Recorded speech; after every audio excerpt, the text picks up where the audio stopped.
गैंडाकोट नवलपुरका युवा कृषक विष्णु भट्टले कृषि तथा पशुपक्षी विकास मन्त्री घनश्याम भुसाललाई भेटेर राष्ट्रिय कृषि सैनिक गठन गर्न माग गर्नु भएको छ। बेरोजगार तथा विदेशबाट फर्किएका युवाहरूको नेतृत्वमा कृषि सैनिक गठन गर्नुपर्ने र तिनै सैनिकको परिचालनबाट कृषि क्रान्ति गर्न मन्त्री भुसालसँग हिजो आग्रह गर्नु भएको हो। अन्न, फलफुल, तरकारी तथा सञ्जीवनी सरहका औषधियोग्य गुण भएका बालीको उत्पादन तथा अन्तर्राष्ट्रिय बजारमा असीमित आपूर्तिका लागि कृषि क्षेत्रमा आमूल परिवर्तनको जरुरी छ। माटोको अधिकतम सदुपयोग र खाली स्थान उपयोग अनि कृषिमा क्रान्तिको परिवर्तनको बाटोबाट मात्र हाम्रो जस्तो भूपरिवेष्टित देशको विकास एकमात्र विकल्प भएको हुँदा यो माटोमा सुन फलाउने अनि पाखा पखेरामा हिरा फलाउने सन्देशलाई स्वर्णिम युगमा प्रवेश गराउने महान लक्ष्य प्राप्तिका लागि एउटा राष्ट्रव्यापी राष्ट्रिय कृषि सैनिक गठन गरी कार्यभार जिम्मेवारी सहितको अभ्यासका लागि अनुरोध गर्दछु।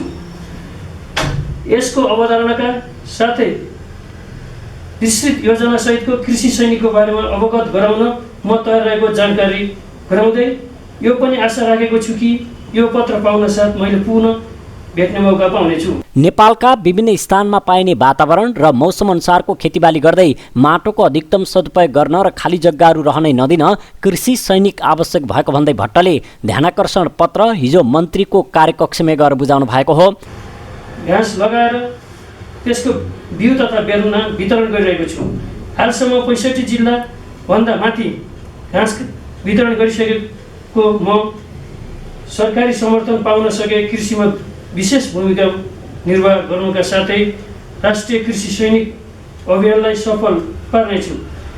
साथै यो सरकारले चाहे बमोजिमको समृद्ध नेपाल सुखी नेपालीको नारा मेरो यो अवधारणाले पनि सहयोग गरेमा पूर्ण विश्वास रहेको जानकारी गराउँदछु। उहाँले कृषि तथा पशुपक्षी विकास मन्त्री घनश्याम भुसाललाई भेटेर ध्यानाकर्षण पत्र बुझाउँदै कस्तो हो त राष्ट्रिय कृषि सैनिक त्यसको अवधारणा पेश गर्न आफू तयार रहेको बताउनुभयो। राष्ट्रिय कृषि सैनिक गठन भए मात्रै नेपाली माटोमा सुन फलाउन सकिने, देशलाई स्वर्णिम युगमा प्रवेश गराउँदै विदेशबाट बाकसमा आउनुपर्ने दुःखद अवस्थाको अन्त्य गर्नुपर्ने भन्दै कृषि सैनिक गठन गर्न मन्त्रीको ध्यानाकर्षण गराउनुभयो। जति पनि हाम्रो युवा लडकुहरू विदेशमा चाहिँ झोला उकेर जाने दिनरात मैले देखिरहेको छु। कृपया यसलाई रोक्दिन चाहिँ तपाईहरुले चाहिँ अपरिहार्य बोले चाहिँ यसमा चाहिँ मनन गरेर गरिदिनु होला। त्यो कुरा कि यस्तै प्रयत्नहरूले जब तपाईले भने जस्तै कृषि सैनिक अभियान भन्नुहुन्छ हो त्यस्तो चाहिँ त्यो एग्रिकल्चर ब्रिगेड भनेर अस्ति पनि हामी बजेट बनाउन ल्याएर कुरा गरेको थियौ हैन। त्यस्तो अलि राम्रो प्रोजेक्ट भयो भने हामीले त्यसलाई चाहिँ कसरी सपोर्ट गर्न अथवा कसरी अगाडि बढाउने भनेर नीतिमै हाल्न पनि सक्छौं हैन। त्यही भएर त्यो हामीलाई त्यो तपाईले बनाउनुभएको त्यो कन्सेप्ट त्यसको अवधारणा दिनुभयो भने कस्तो प्लान हुन्छ।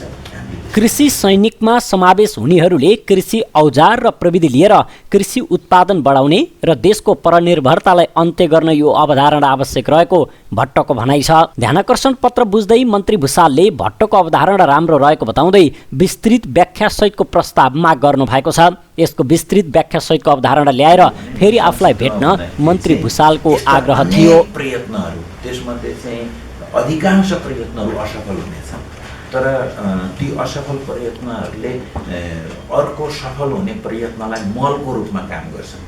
त्यसो गर्दा कुनै पनि प्रयत्न आफैमा असफल हुँदैन, कहीँ न कहीँ गएर तिनीहरू सफल हुन्छन्। यो पनि एउटा प्रयत्न हो। प्रयत्न तपाईले गर्नुभएको छ, आफैले गरेको प्रयत्नका हिसाबले राम्रो घाँस खेतीको घाँसको बिउको उत्पादन गरिराख्नु भएको छ, 65 जिल्लामा पुर्याइराख्नु भएको छ। यो आफैमा धेरै राम्रो कुरा हो। अब यो ब्रिगेडको कुरा त त्यो त्यो कन्सेप्ट हेरेपछि त्यो अवधारणा हेरेपछि हामीले त्यसमा मनन लाग्यो।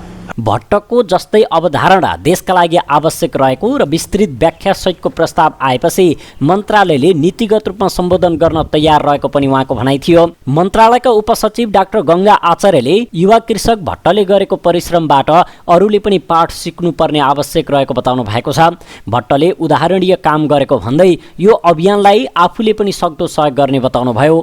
घाँसमा एउटा चमत्कारिक नै काम गर्नुभएको छ। घाँसको बिउ अनि त्यसमा पनि अलिकति एक हिसाबले रैथाने टाइपका घाँसलाई पनि प्रवर्धन गर्नुभएको छ, रैथाने खानेकुरालाई प्रवर्धन गर्नुभएको छ। त्यो हिसाबमा चाहिँ विष्णुजीको अभियान एकदमै सफल र प्रशंसायोग्य छ। कृषक भट्टले बिना सरकारी अनुदान 12 बिघा क्षेत्रफलमा उन्नत जातका घाँस लगाएर 65 जिल्लामा घाँसको बिउ र बेर्ना बिक्री वितरण गर्दै आउनु भएको छ भने स्थानीयलाई पनि रोजगारी दिइरहनु भएको छ। Video report Dolraj Ranabhat.